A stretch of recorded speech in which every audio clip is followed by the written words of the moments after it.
Sa pagkaalala sa kanyang stepsister, bigla siyang napamulagat. Napahinto si Candy sa paghakbang. Sa Maynila rin nagtatrabaho si Therese. Tsak na madalas tong makikita roon ni Ambet.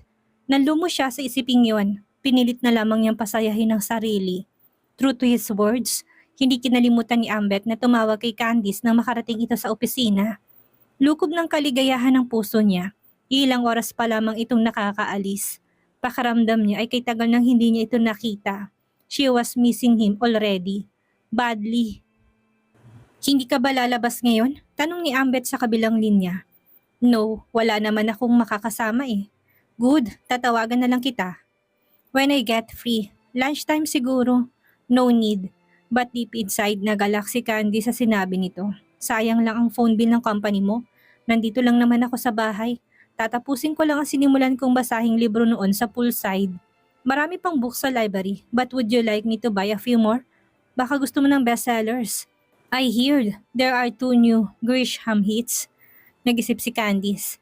Magaganda ang libro sa library ng lolo amante niya, pero pulos luma ng mga yon. Some copies were even dog-eared. Mahilig siya magbasa ng classics pero gusto niyang humawak ng bestseller for a change. Alright, ibili mo na lang ako ng libro ni Frank McCourt, called Angela's Ashes. I heard it's a good book. It won a Pulitzer or something. Sandali ililista ko lang ang title. Narinig niyang tunog ng pinunit na papel. Okay, what is it again? Angela's Ashes by Frank McCourt. Yun lang? Para sa linggong ito yan lang. Next week na lang ulit siguro. Kung okay lang sa'yo, no problem. Basta pag nainip ka, pwede ka namang magpunta sa bayan para mamasyal o kaya sa ospital para dalawin ang iyong daddy. Magpahatid ka lang kay Mang Johnny. Tukoy ni Ambet sa driver na stay-in sa mansyon. Asawa yun ng isang katulong doon. Pwede ba akong mag-tricycle? Hindi pa ulit ako nakakasakay doon since I left for Canada. There was anticipation in her voice. No, agad natutol ni Ambet. Magpahatid ka na lang kay Mang Johnny. Gusto ko ulit ma-experience na sumakay sa tricycle. Pilit niya na parang paslit. Saka ang lapit-lapit lang ng poblasyon, no? O pwede na rin siguro ako mag-jeep. Alin bang mas accessible? Hindi na kasing safe ang dati ang San Joaquin. Marami ng drug addicts. Mahirap nang lumabas kung nag-iisa. Last year, may na-rape at pinatay na dalaga sa may bangbang. Tinapon ang bangkay sa ilog. Sa Ottawa, there used to be a serial killer na binabalatan ng buhay ang biktima. Pagkatapos, sinusunog. Hindi na tinagnawi ka ni Candice. And I still went out during ungodly hours. This is just a small town. Saka, gerera ako. Hindi basta papayag na mapatay na lang na sinong baliw sa tabi-tabi. I have a strange feeling that I might have been Joan of Arc in a previous life. But anyway, para hindi ka na magreklamo ay magpapasama ako kay Lagring paglabas ko. Candice, okay, sasama na lang ako sa kanya bukas sa pamamalengke. Na-please siya sa pagiging concern nito. Is that alright? Palengke, sure ka? Tila hindi makapaniwalang tura ni Ambet. I mean, mabaho doon, maingay, maputik pa sa isdaan. Magbubuts ako, magsusot ng face mask at earplugs. Biro niya. Come on, Ambet, hindi naman ako maarte. Cowboy ako, I can fit just about anywhere.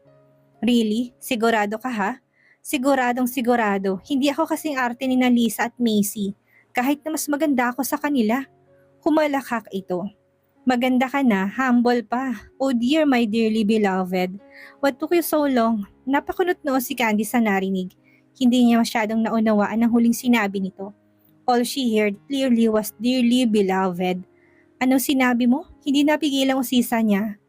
Maganda ka na, ako humble pa. At magandang boses sa telepono. No, not that. Yung huling sinabi mo, may sinabi pa ba ako? Ambet? Siguro sinabi ko maganda ka na at humble. Kaya lang ay may pagkabingi pala. Sinundan nito yun ng mahinang tawa.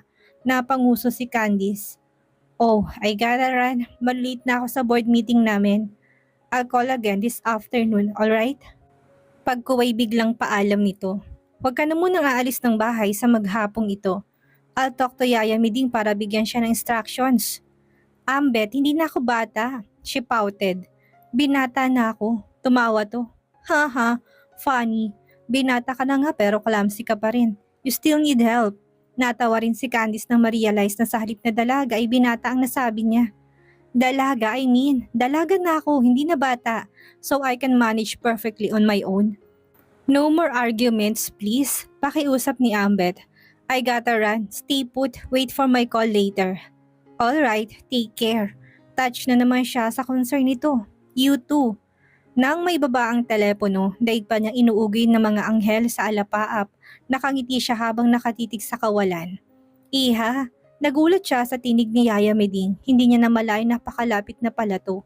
Yaya Meds, bati niya, nakakunot no ito. Sino yon? Ah, si Daddy, pagsisinungaling ni Candice.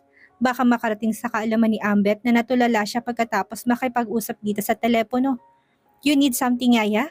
May kinuha to mula sa malaking bulsa ng apron na suot. Inabot ito ng messenger ni Bukal Fernando kanina lang. Naka-address kay Dr. Benedicto Davila and family.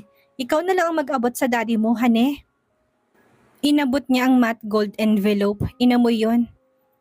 Bango. Wedding invitation kaya to? Imbitasyon yan para sa debut ng bunso anak ni Bukal Fernando. Buksan mo na. Total hindi na masalyado eh. Binuksan nga ni Candice. Mabilis na nakuha ng larawan ng debutante ang pansin niya. Mary Ann? May Ann Fernando? Basa niya sa pangalan. Maganda siya, ano Yaya? Lahi sila na magaganda at gwapo. Mistisuhin kasi si Bukal. Yung panganay niya si Jomar. Pagkagawapong bata. Sayang nga lang at naparalisa ang katawan. Hindi mo siguro alam dahil nasa Canada ka nang maganap ang insidente. Debut din noon ni Therese nang magkabarilan dito mismo sa bahay na to. Si Jomar ang best friend ni Ambet. Alam ko na yung kwento na yan, Yaya. Putol niya. Ayaw niyang ituloy pa nito ang kwento dahil major character doon sina Therese at Ambet. It annoyed her just to think about it. Kasama pala sa 18 candles si Rachel. Pag-iiba niya sa usapan. Gumiti si Yaya Meding. Si Ambet din. Escort pa ng debutante. Hindi pa rin kumukupas ang karisma ng alaga ko. Palagi siyang nakukuhang konsorte. Maging debut, Santa Cruzan o beauty pageant. Hindi niya kagad napon na yon. Wala bang ibang makuhang escort ang batang yon? Ang tanda na ni Ambet para sumali sa debut. Best friend siya ng Kuya Jomar ni Mayan. Wala naman kasing boyfriend ng batang yan. Kaya bilang kahalilin ng kaisa-isa niyang kuya, si Ambet na lang kinuha bilang konsorte. Hindi na rin iba ang turing ng mga Fernando sa kanya. Kamusta naman ang Jomar na yun ngayon? Maya may interesadong ungkat ni Candice. Sa sarili niya away siya sa lalaki. Kawawa naman siya, no? May negosyong pinatatakbo si Jomar kahit baldado, handicraft. Maayos naman. Napailing si Yaya Meding nang ibalik sa alaala ang naganap na insidente 8 taon nang nakakaraan. Mabuting at hindi namatay, kinilabutan siya. It could have been Ambet. Lihim siya nagpasalamat sa Diyos na nabuhay ang binata at hindi na paralyzed na gaya ng kaibigan nito. O sige Iha, babalik na ako sa kusina. Sama ko Yaya, gusto ko magpaturo magluto. Dugtong ng isip ni Candice ng favorite dishes ni Ambet. Sandali siyang pinagmasdan ni Yaya Meding. Inaaro kung desidido siya sa sinabi. O sige. Pagkapananghalian, tumawag ng muli si Ambet. Kumakain na ba kayo dyan? Tanong nito. Oo, kare-kare. Tumulong pa nga ako kay Yaya Meds na magluto eh.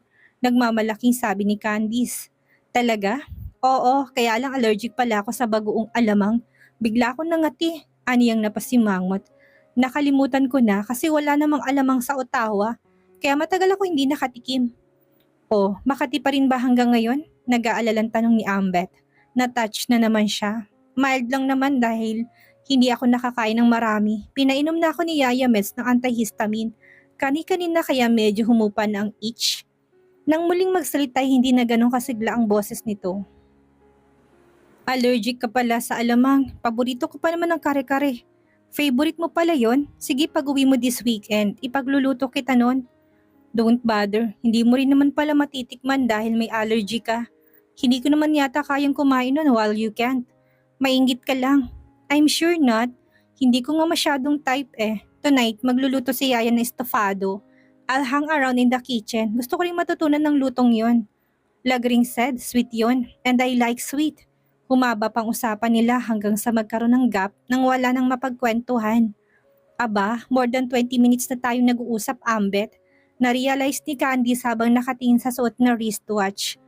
Your bills are gonna go up. Okay lang, basta ikaw. Narinig niyang mahinang pagbuntong hininga nito. I miss you already. Pagkuway mahinang sabi ni Ambet. Hindi niya yun naunawaan. Ano ka mo? May sinabi na naman ba ako? Ambet, inuuto mo na ako eh. Humalakak to. Siya nga pala, may dumating na invitation card para kay daddy.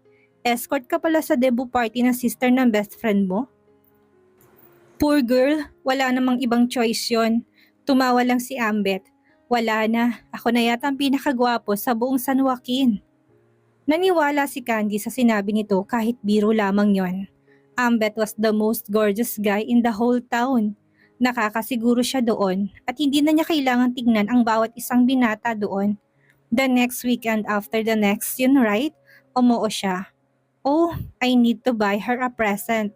Anitong tila biglang ng problema. Tulungan mo ko mag-decide ng pwede kong iregalo sa kanya. Okay? Where the woman's stuff are concerned, I'm left totally clueless. My presents revolve around jewelry and perfumes. Biglang na-excite si Candy sa narinig. No problem. I love shopping. Kung gusto mo samahan pa kita sa mall para bumili ng regalo. Good idea. Tuwang-tuwa siya. Hay, salamat. Makakalanghap naman ako ng polluted air. Biro pa niya. Tumawa lang si Ambet. Panauhin ni Candy sina Rachel, JR at ang kanilang daddy ng hapong iyon. Kamusta ka rito ngayon? Concern na usisa ni Dr. Davila. Hindi ka ba naiinip? Umiling siya. Nope, maraming books na mababasa sa library, Dad. Isa pa, I found a new hobby, and that is cooking. I help around in the kitchen now. Good for you. Basta kapag nainip ka, just call me at the hospital. Ipapasundo kita sa driver ng ambulance. Natawa si Candice. Cool, para kunwari natake ako sa puso or something. You know what, Daddy? Hindi pa ako nakakasakay sa ambulance. So do that sometime. I bet I enjoy the ride. Napailing na lang si Dr. Davila. Gusto mo bang manood ng sine? Nagyaya ang mga bata. Naisip ko na baka gusto mo mag-aliw. Sure, hindi pa siya ulit nakakapanood ng sine sa bayan ng San Joaquin. She wanted to know kung bag invested at amoy rubber shoes pa rin ang mga sinihan doon. Sama-sama nga silang nagtungo sa bayan. Pagkatapos manood ng sine, nakipagkwentuhan pa siya at nakipaglaro ng Scrabble sa mga kapatid. Pagkalipas ng mahigit isang dekada, noon lamang siya muling nakapasok sa tahanang yon. And it brought back a lot of childhood memories shared with her parents. Ate Kankan, untag sa kanya ni Junior. Curious na nakatingin habang nakatungo siya sa Scrabble board. Umiiyak ka ba? Napasinghot si Candice, sabay iling. It's nothing, JR. Namimiss ko lang ang mommy ko. Patay na siya, hindi ba? Si Nico ni Rachel ang bunsong kapatid. That's why she's crying, sabi nito sa kasya binalingan. Ate, tira ka na oh. Pagbabago nito sa usapan, napangiting naglatag si Candice ng chips sa board. Rachel was beautiful, naisip niya. Natutuwa siyang mature na ito kung kumilos at magsalita. 10:30 nang matapos silang maglaro. Daddy, sasama ako kay Ate Candy sa villa. Ungot ni JR na magpaalam siya na uuwi na. JR, bigyan ni Milagro sa anak, tuminto sa kanya. Tila humihingi na sa klolo. Binalingan naman ni Candice ang stepmother. Siya nga naman Tita Mila, sa bahay na muna siya. Nainip naman ako mag-isa doon eh. Nagkatingin na ng mag-asawa pero may pasok ka bukas JR. Tita, ako na lang bahala sa kanya bukas. Ihahatid namin siya ni Mang Johnny sa school. Napatingin muli si Milagro sa asawa na nagkibit-balikat lang. O siya, sige na nga, basta behave ka lang ha. Baka kulitin mo ng kulitin ng Ate Candice mo. Rachel, ipahanda mo kay Yaya ang clothes ni JR pati school uniform para bukas. Napakunot-noo si Candice na may mapunang kotse sa garahe. JR, whose car is that? Kay Kuya Ambet, sagot nito. Bakit siya nandito? Di ba may office siya? Yan din nga pinagtataka ko. Pagkasabi noon, magka-abresyete silang magkapatid na pumasok sa loob ng bahay. Nadat na nilang nakatutok sa TV screen si Ambet, his legs resting complacently on the center table. Lumingon ito sa pintuan ng maramdaman ang pagpasok nila. Medyo nagulat pa nang makita si JR. Oh hi, bati nito. JR, ba't nandito ka? Sinasamahan mo si Ate Candice? Tumango ang batang lalaki at kumuwala sa pagka-abresyete sa kanya. Nag-dive ito sa sofa, pabagsak ang puwet na naupo sa tabi ng binata. Mabutit sinasamahan mong ate mo, big boy, sabi ni Ambet, ginulo ang buhok ng bata. Matatakotin sa multo yan eh. Hoy, hindi ah, mabilis sa tanggi ni Candice, sabay irap. Ate Kankan, takot ka sa multo? Pang baby lang yun no? Hindi yun totoo, hindi ako takot sa multo. Patuloy na depensa niya sa sarili na naupo na rin sa katapat na sofa. Binalingan siya ni Ambet. Ba't ka nga pala nandito? Akala ko ba'y weekend ka darating? Nagkibit balikat si Ambet. Naalala kita takot ka nga pala sa multo. Umirap siya. Saan kayo galing? Usisa nito pagkuwan. Hinayaang mag-channel surf si JR sa pamagitan ng remote control clicker. Nanood kami ng sine tapos dumaan sa bahay nila at nag-scrabble. At umiyak, dugtong ni JR, nanunudyo. Kuya Ambet, basta nalang pala umiiyak si Ate Candice kahit hindi naman kinukurot o kinakagat ng langgam. Baka napagalitan ng daddy niyo. Hindi, naalala raw niyang mommy niya, nakangiting paliwanag ng bata. Ngumiti si Candice at saka tumango. I was attacked by nostalgia dahil makita ko ulit ang bahay namin noon. Tumango na lamang ito. Well, JR, it's late. Dapat siguro matulog ka na dahil may pasok pa bukas. Ikaw rin, sabi ni Candice. Maagang biyahe mo bukas, hindi ba? Oo nga. Sige, matulog na kayong dalawa. What about you? Magbabasa na muna ako ng libro sa library. Yung book nga pala, hindi ko pa nabibili. Pagpunta na lang natin sa Manila. Napakunot noo si Candice. Natin, hindi ba't sabi mo sasamahan mo ko sa pagbili ng regalo para kay Mayan? Napatango siya. Oh sure, no problem. Good night. Pagtataboy na niya sa dalawa. Hindi natinag ang mga ito. Ano ba kayo? Ako ayos lang na magpuyat dahil wala akong gagawin bukas ng umaga. Kayo may mga pasok pa kayo so you have to get up early tomorrow morning. Ikaw naman Ambet kasi umuwi-uwi ka pa. Hayan tuloy, mahirapan ka na naman sa biyahe mo bukas. Sumilay ang pinungiti sa mga labi nito. Namiss kita kaya ako umuwi. Natuwa siya sa narinig kahit batid niyang binobola lamang siya nito. Come on big boy, gagad niya sa sinabi nito kanina kay JR. Tumawa si Ambet at tumayo na, akay si JR. Ikaw matulog ka na rin, maaga ka pang babangon bukas. Napakunot noo si Candice. Bakit naman siya babangon ng maaga? Para sabayan tong mag-almusal? Magpe-prepare ka niya ng JR, hindi ba? Breakfast namin ngumiti na lang siya. Oo nga pala. Lumuwang ang ngiti nito, nilapitan siya nito at tinakbayan. Reflex naman ang reaksyon ni Candice. She put her arm around his waist. Napagitnaan nila ito ni JR. Ganun ang posisyon nila na magkakasabay na umakyat sa hagdanan. Sa room ko na lang ikaw matulog ha, JR? Sabi ni Ambet, nakangisi. Ayoko matulog doon mag-isa. Takot ako sa ghost. Inirapan niya to. Kinabukasan nauna pang magising si Candice kaysa kay Ambet. Nagulat pa si Yaya Meding na madatnan niya itong nagpe-prepare ng almusal. Oh, ang aga mo yata. Good morning Yaya, I'd like to help around. Dito kasi natulog si JR at gusto ko sanang ipag-prepare siya ng breakfast.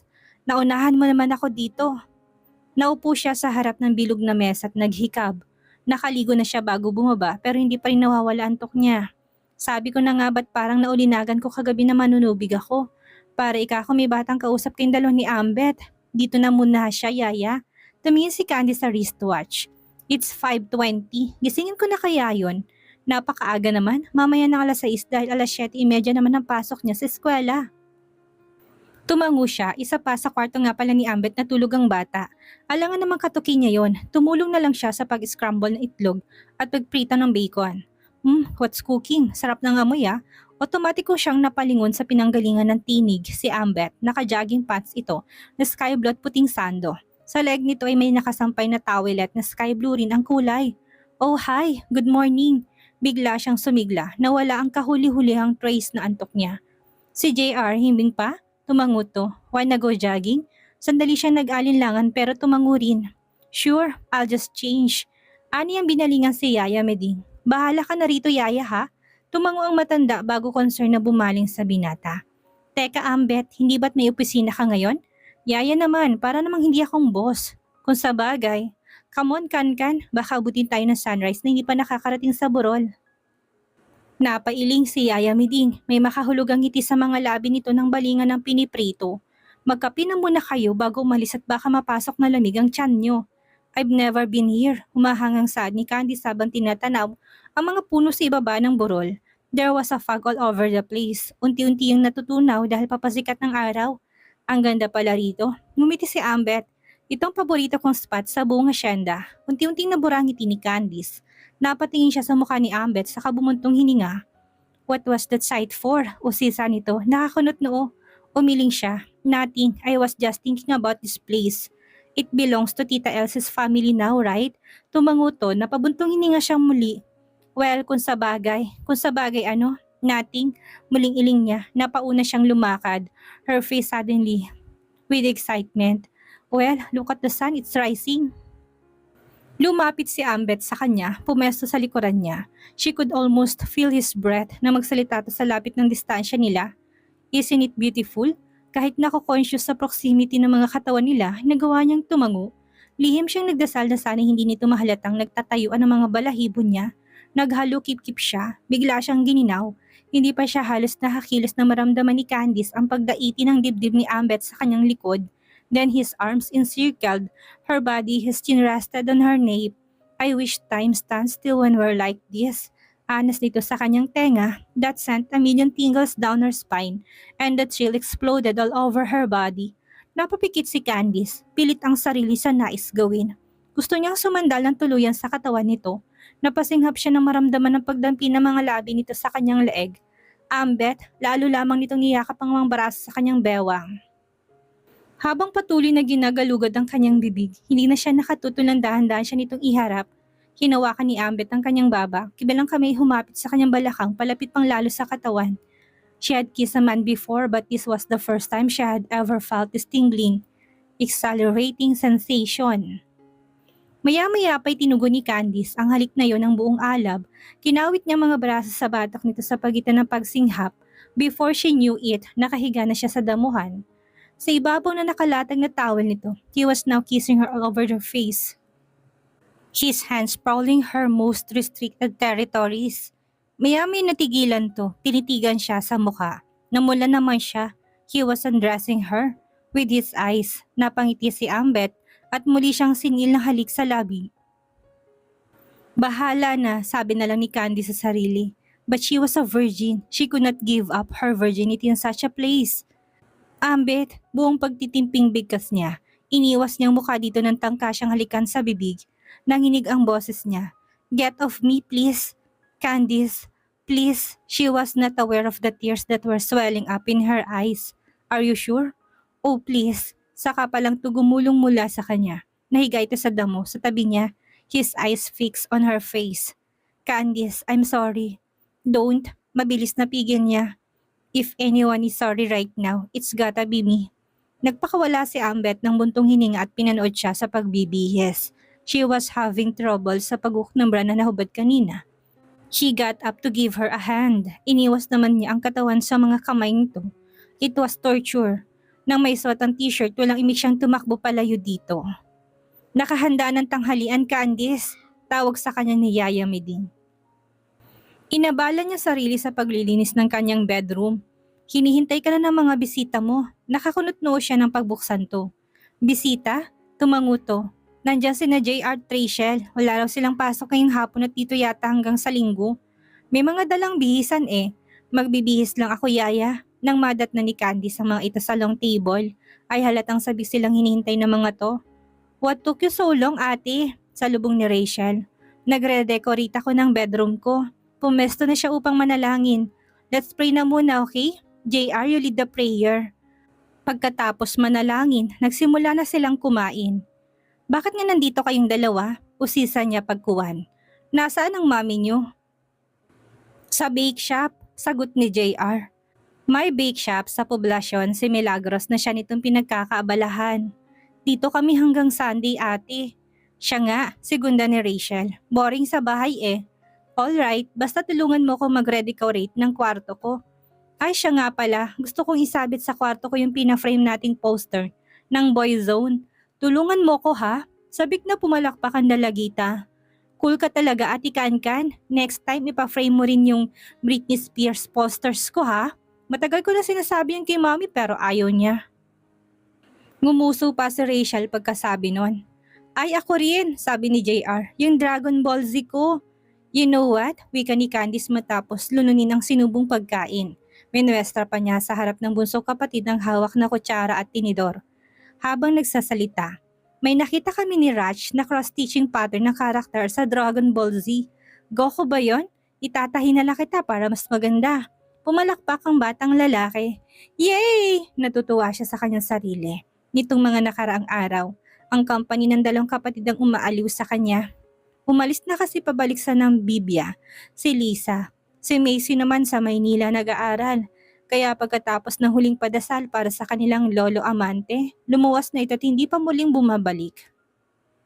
By the way ate, maya-maya ay sabi ni Rachel, bago natin iayos ang room mo, samahan mo muna ako sa bayan. Magpapasukat ako para sa gown na isusuot ko sa debut ni Mayan. Kung bukas pa, baka makasabay ko kayong ibang kasama sa entourage na hindi ko type. Ismid pa nito. Nang mabanggit ang tungkol sa debut party ni Mian Fernando ay naalala ni Candy si Ambet. May usapan nga pala sila na sasamahan niya ito sa pagbili ng regalo para sa debutante. She wondered if it was still on. Paano kasi mula nang maganap ang insidente yun sa Borol ay hindi na niya tumuling nakausap sa telepono. Tumatawag daw ito, ngunit si Yaya Miding na lamang ang kinakausap. Mabuti na rin naman yon, pakaramdam niya wala pa siyang lakas ng loob kahit kausapin man lang ito. Why she behaved like a complete slut when they almost made love that morning. Alright, kung ganun ay dalian na lang natin ang pagkain. Daanan natin sa inyong sinasabi mong Britney Spears poster at nang maipa-frame na natin. Kasabay ng Ronan Keating ko. Mamaya ko na lang itutuloy ang redecorating ng bedroom ko. Minadali na nga ng dalawang pagkain.